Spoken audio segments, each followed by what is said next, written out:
I just decided to drink one night. And as soon as I took the first sip, I was like, this is wrong. I can't do this. This isn't going to end well. It was almost like an immediate understanding that I am not capable of drinking in a safe, healthy manner.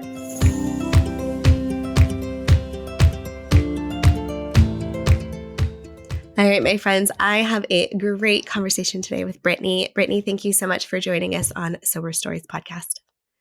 Absolutely. I'm happy to be here. Great. Well, why don't you give us the story of you, who you are, who you do life with, where you live, any of the kind of high notes? Sure. So I currently am a content writer. I write mostly for Indeed.com. And I'm also in graduate school to become a mental health counselor, which has always been a passion of mine. And I finally just took the leap. I live with my husband. We've been married almost 7 years.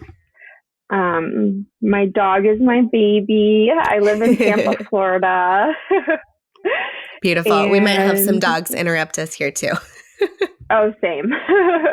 The presenting sponsor of Sober Stories is Liar's Non-Alcoholic Spirits. With over 17 spirits, 5 premixed cocktails, and 1 spectacular sparkling wine, all without alcohol, Liar's has become the Sober Stories team's standard for zero-proof drinks that feel festive and celebratory. I've got our community and ops lead, Callie, here today. Callie, I know you're taking a break from alcohol right now. Oh, yeah, I am. I'll tell you what, I just got to the point where no matter how much I drank, no matter what it was, I would wake up the next day with a headache, and I'm not about that life. I just can't do it anymore. We're too busy. We are too busy. And I know when you first cut out alcohol, it can feel like there's pretty much just sparkling water to drink. Yeah. Oh my gosh. Yeah. It's like sparkling water or like soda water with bitters. I would put money on the fact that Liar's is going to help you recreate all your old standards. Tell me what you're missing. Ooh, okay. All right. So like summer's coming up, right? I am so ready for that sun, and I am so ready to sit out on the deck, soak in that little vitamin D, and drink a Paloma. Oh, yes. We have the ruby red grapefruit here, so it like makes your Paloma so much better. But Liar's got you. Go for the agave blanco. It's one of their 2 tequila alternatives. Oh, that's dope that they have 2 alternatives 2. as well. Yeah. Oh my gosh. What else? Oh, like a gin and tonic, you know, when you're just like hitting up a dive bar or something with your buds, being able to just drink a gin and tonic easy. Everyone knows how to make them, you know? I mean, I can't remember the last time I was in a dive bar, but yeah, sure, we'll go with it. That's fair. I like cool.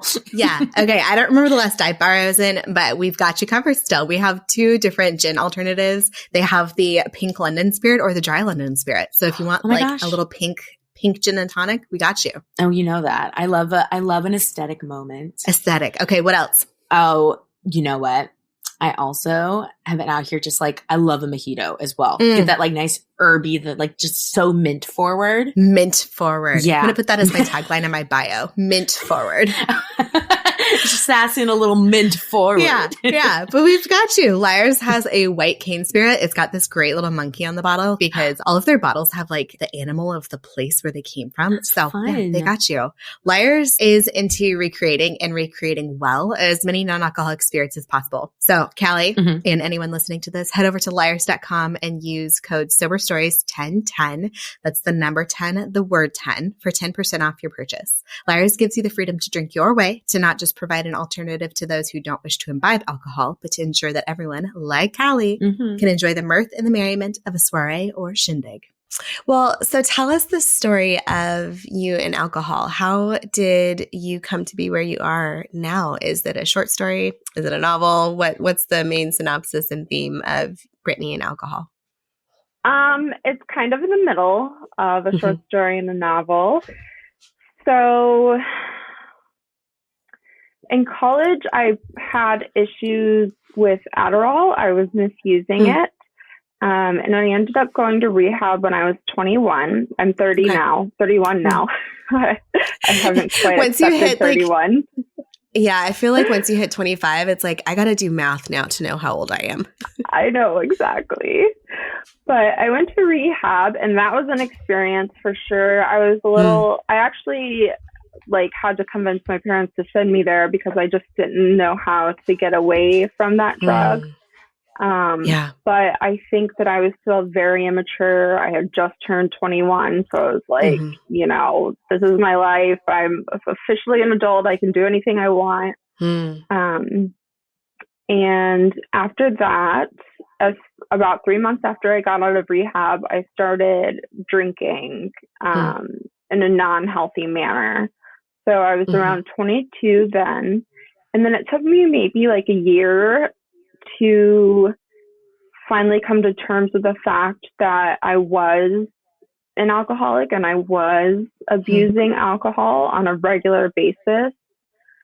And from there, my journey started to become sober, but it was a long journey. Usually is. It involved a lot of mess ups and disappointments and almost ruining my life. And when I was maybe 24, I officially decided to jump in to an AA program because I was just desperate. I had tried to do it on my own forever, and that clearly wasn't working. I'm always one of those people, I'm very like intellectual. So I'm like, I know how to do this. Like, you know, I can read a book and figure it out and follow the steps. And that was just not working out. And I honestly think that it doesn't work for a lot of people. I mean, of course, everyone gets sober in their own way, but I do believe strongly that you need a support system, maybe a program. And then when I was 26, I stopped drinking for good. So I've been alcohol free for over 5 years. But that came with a lot of, you know, pain and disappointments and letting people down. And it was just, finally I had hit my rock bottom, and my husband was like, I can't live like this anymore. And my parents were like, you're ruining your life. And I finally realized that it was like, if I don't stop drinking, something really bad is going to happen, because I had several incidents where, I mean, I could have gotten a DUI, I could have hurt someone. And that just became like very apparent to me. And that was really kind of something that I kept in my mind throughout my sobriety journey, and something that I still keep in my mind on a regular basis. Tell me what that means for you, keeping that in mind now while you're sober. So what it means is basically, if I were ever to go back drinking, I truly believe that I will either hurt someone, I will end up in jail, I will die. I mean, like, worst case scenarios, I feel like all of my luck has been used up. I relate to that a lot. It's like, I think about some of the experiences that happened while I was drinking, and even, you know, as far back as college. It's like, if the stars had been aligned a little bit differently, or I was a little bit of a different person, that could have gone really different than the way it did. And, you know, I hear this idea of this progressive journey of understanding in your early 20s that there was this problem with Adderall, with a different substance, and getting and seeking help for that. And then another substance comes up, and then knowing for, you know, years and really just a long time of knowing, and then trial and error, and then finally it sticks. So tell us more about when you were 26, what was the piece of this that made it stick for you? I had actually been sober for 9 months before that, and I just decided to drink one night, and as soon as I took the first sip, I was like, this is wrong, I can't do this, this isn't going to end well. It was almost like an immediate understanding that I am not capable of drinking in a safe, healthy manner, and that was really kind of like the push that I needed, because it really showed me that alcohol solves nothing. And if anything, it only makes any situation worse. Yeah, I have shared on this podcast before, but my sober date, September 29th, 2017, and about 550 days in the thank you. About 550 days in the middle of that, I tried it again. And when you say like the first sip, I knew, I was like, this feels too good, first and foremost. Like, I know myself and I know how much I want this and I know what it's going to look like if I continue drinking it. And I did for about 3 weeks before I was like, okay, this absolutely cannot work. Mm-hmm. Tell us more. I hear that you have done different kind of experiences within the recovery community. You've experienced what it's like in rehab. You've gone to AA, to the 12 steps. And I know that you have used words like alcoholic in here, and you and I have talked off the podcast that you use alcohol free. So tell us more about the evolution of your own recovery and the language you use and the beliefs you hold about your personal sobriety. So when I still kind of am in AA, but I go much less frequently. And AA is a program that's strict and it's based on several steps that you're expected to complete. But with that comes, beliefs of members of that group. So I don't fully agree with that. I mean, some people think that taking mental health medication is not being sober. And that's something I like vehemently disagree with. So lately, actually in the past year, my idea of sobriety has really evolved to be, sober from the things that you're addicted to or have an issue with. And that could be anything. I mean, that could be shopping, that could be gambling, that could be using drugs, that could be a variety of things. And so I kind of switched it to alcohol free to just make it really clear that my primary focus is on maintaining my alcohol sobriety. And to also use like more inclusive language and not impose my beliefs or understanding of sobriety on others. Yeah. Yeah. And, that's kind of why I was asking, because I think it's so interesting to hear everyone's different experience. And I think the language is really important. And not to say that one is more right than the other, but when we can find a word or an identifier or a framework that aligns with our lived experience and our worldview and our beliefs, that's when it really becomes accessible. So if we have words and labels that don't work for us, or we have modalities that don't work for us, sometimes they can be a barrier to entry. But I also think it's really interesting when our views can evolve and change. I did not get sober through the 12 steps. AA felt like a non-starter for me. It felt like something that just really was not going to work for me.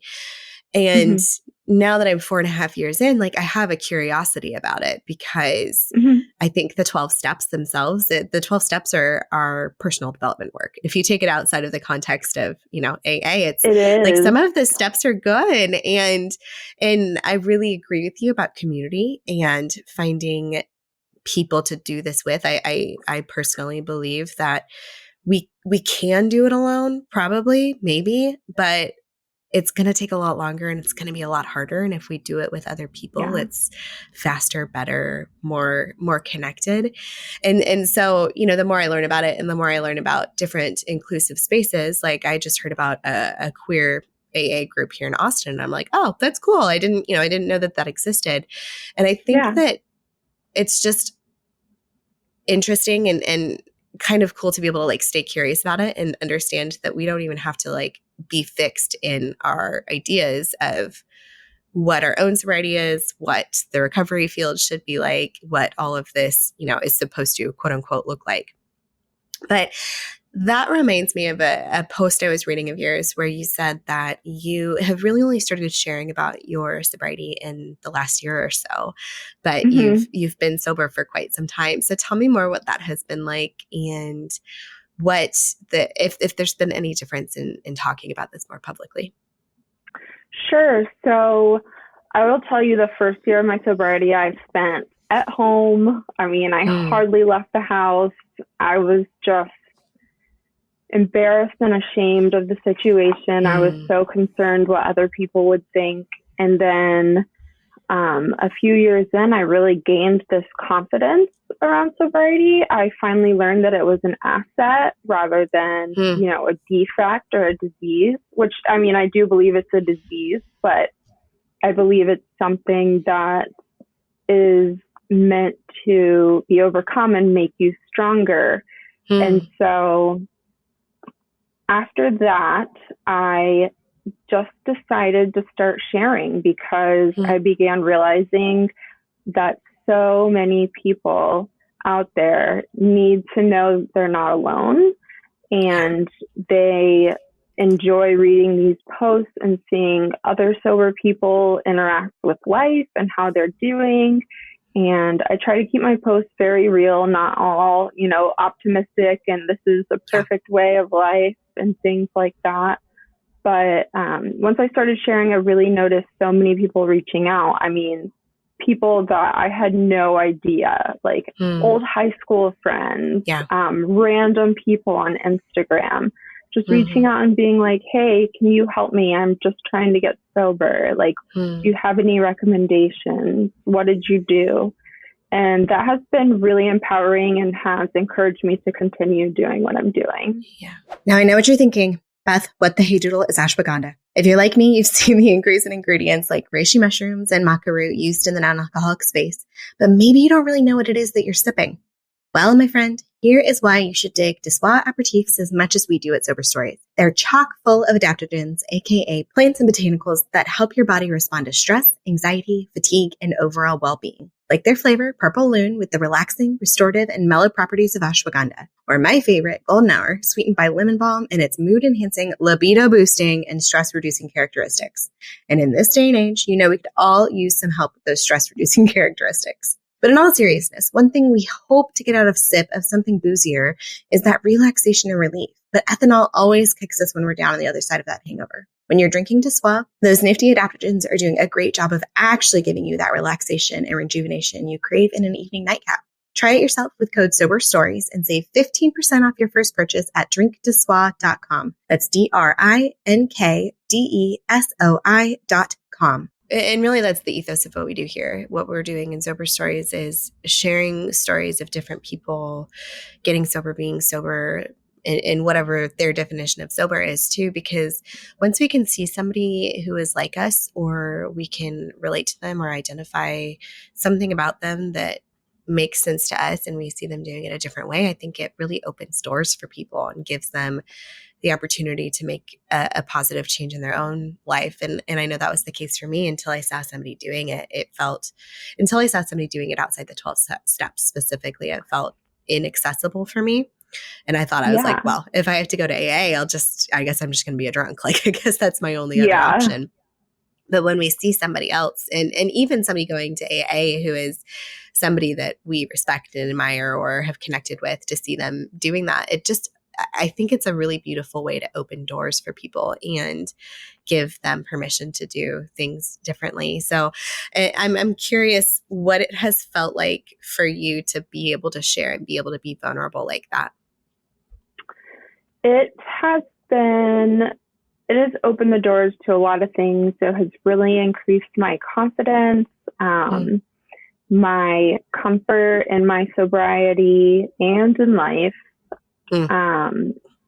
And I remember when I was first trying to get sober, almost 10 years ago, there was nothing on Instagram or social media or anything related to sobriety. And I literally felt like the only person in my 20s who was trying to get sober. And so I always thought, if one person could be that example, it would help so much. And I would have given my left hand to have a younger person tell me, it's okay. I've done this. Let me help you. I'm here to support you. And that was really just, the reasoning behind starting sharing. But I've gotten so much out of it. So, I think a lot of people listening to this are going to be younger, be in their early to mid 20s, and think that it is impossible to be sober in your 20s. Oh, yeah. What was that experience like? What has it been like on the other side for you? It was definitely hard at first. I mean, sobriety is no walk in the park for sure, especially in your 20s, because that's when, happy hour, friends are drinking, let's go out and do this. I mean, drinking is such a huge part of our culture. Yeah. And in my 20s, it was hard because I still had these beliefs that if I'm not drinking, I'm not included in certain situations. Or I won't have fun, or I'll be judged by people. And it was just a process of overcoming those beliefs that really helped me, get to the other side of that. And it took time. I mean, it wasn't instant. It was a long process. And I mean, it's just like self-development, it's not overnight. It's doing the same thing every day and working towards that goal. One of the things that I saw you post recently about was a trip to Costa Rica and this beautiful sober vacation. And that's another thing that I know so many people are like, well, I can't get sober because I've got a vacation in a month, or I can't quit drinking because I'm going to Costa Rica in 6 months. Tell us about your alcohol-free vacation and what, either now at 6 years sober or when you first got sober, what vacationing sober was like. So I've actually vacationed multiple times sober, and each time gets easier. At first it was terribly difficult and I would just dread it. But now it's more like I'm very comfortable in my sobriety, so I have no problem asking a bartender to make me an alcoholic drink. I have no problem setting boundaries of when I need to take a break. I need to be away from alcohol. Like in Costa Rica, there were 60 people getting drunk around me, and that wears on you, So setting boundaries has been huge for that. What do those boundaries look like for you? So boundaries for me related to sobriety are understanding my limits, listening to like my internal dialogue and how I'm feeling inside. If I'm starting to feel anxious or agitated, or even like, hey, I wish I could drink right now. It's time to take a break. And I've had to really learn it doesn't matter what anyone thinks. If someone wants me to stay longer, I'm sorry, I can't. I don't have the capacity for that anymore. I've been here, I've participated, and, that's all I've got right now. Yeah, I like that. I'm tapped out. My capacity is done. It's time for me to leave. I'm a big fan of, leaving the party early and like doing so very quietly, just being like, bye, I gotta go. I know that this idea of vacationing sober can sound like you're missing out. And so tell us what you didn't miss out on in Costa Rica. I did not miss out on hangovers or the worry of when I was going to drink next, or having to deal with blackouts or my behavior. I was a huge blackout drinker. I just drank till I couldn't drink anymore, pretty much. And, I didn't miss out on the most important moments of that trip, which it was my best friend's wedding. I got to be 100% present for that, which is such a gift. I mean, when you're drinking, you're not present. You're consumed by the alcohol that fills your brain and prevents you from really being available to live in the present moment. Yeah. And I think that applies too for so many other pieces of a vacation.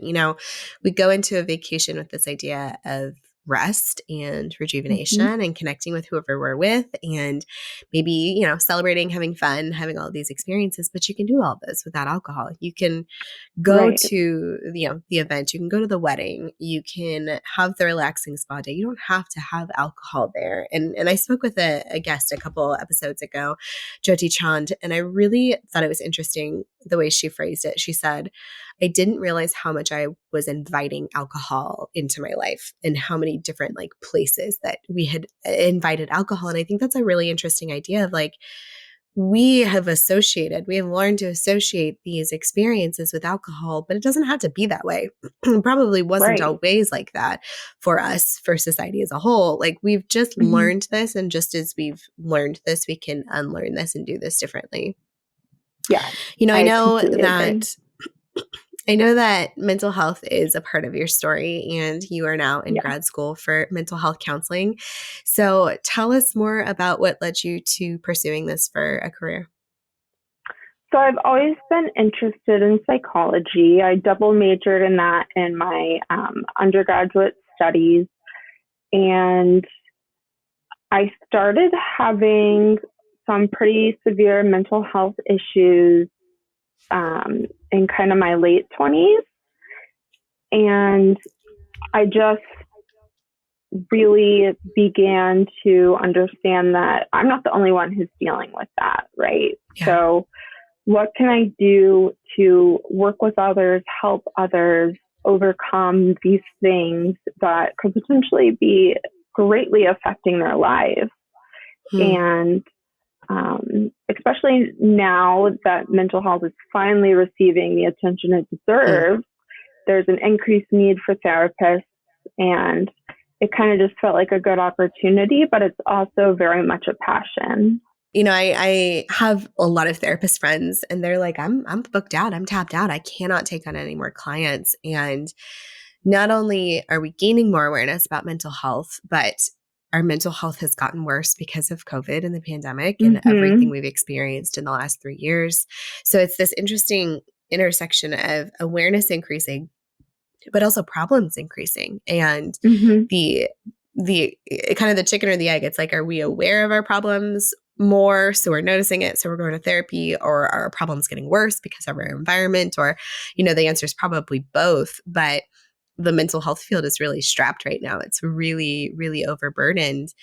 And I also really get excited about people who are sober or are alcohol free or in recovery, and especially if they are doing it in different ways. Because when I was in grad school, and I graduated in 2013, so I don't really know what they're teaching now, but all we learned about substance use was you send them to AA, you give them a list of meetings, they go to AA or they go to treatment, but there wasn't anything else. And we really hadn't started to understand the spectrum of alcohol use disorder quite yet. And I think that the more people we have going into the field that understand that spectrum and know that it's not just black or white, there's a lot of in-between space, I think it's really going to benefit the world as a whole. So, you had mentioned that you had been experiencing some mental health challenges when you first got sober. What does that look like now? How does sobriety support your mental health? Sobriety has greatly supported my mental health just because it's one less mental health issue that I have to deal with. Alcohol is finally being recognized as a disease, a disorder. And I mean, even in the DSM-5, which is like the basically Bible for therapists, these things are highly recognized as mental health disorders. So I really appreciate that. And I think it kind of empowers people because it's like you're not just a random person struggling with this addiction or malady or abuse. You shouldn't be ashamed of your situation. There is treatment available. There are a million people like you. And therapists recognize that and they address that, and they're not afraid to create treatment plans that, may or may not involve AA. It's really come full circle. So I think that's very important, and it gives so many people the opportunity to address their alcohol use in a safe environment and come up with solutions that work best for them. I really like the way you use language, and I actually wrote this down from your story of experiencing challenges with Adderall earlier. You said misusing. And I think it's so important to pay attention to the way we use verbiage and language around substance use, because so much of what we used to believe about this is that it was really about the person and whether or not it was, a moral failing or if they were weak or whatever we want to say. Yeah. And I think even sometimes when we say more broadly, like alcohol abuse, it's like abuse and misuse can kind of be used interchangeably, but I think that it changes the dynamic of the sentiment. And we're starting to understand when we think of people first language in the mental health field. So a person with depression versus like a depressed person. That's not exactly like the best example. But I think that this nuance in language is really powerful because what you said, like this happens to so many people, and this is not your fault. And the onus of this is not on you. And I like what Laura McCowan says, it's not your fault, but it is your responsibility. But, exactly. I think this language is really important to say, like, misusing substances versus, abusing substances or an addict or whatever, because it opens up space for the person to feel less shame. It opens up space for there to be less stigma, fewer labels, fewer stereotypes out in the world. So I really appreciate the way you use that language and are careful about that. So tell me what the biggest gift sobriety has given to you and what has been the most difficult part. The biggest gift sobriety has given to me is just control of my life again. So many doors have opened. In the AA program, they say that all of your dreams and more will come true. And that's what's happened to me. I've been able to pursue something I'm passionate about. I've been able to work successfully without those hangovers. I have a very healthy relationship with my husband. We have a house, we travel, these things weren't possible when I was drinking. It was a constant hiding of things.